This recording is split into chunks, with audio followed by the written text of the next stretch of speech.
Sqlite3 is a built-in module, so just import it.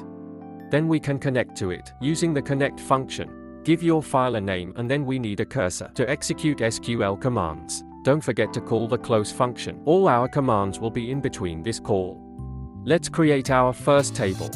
A table is a structured collection of data organized into rows and columns.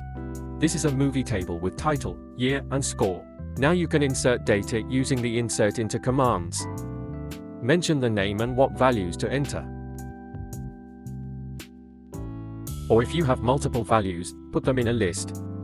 And then we can use execute many function with same SQL commands.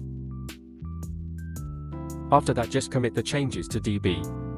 Now you can fetch all of the data using these commands. Or get specific, like getting all movies from lowest score to highest.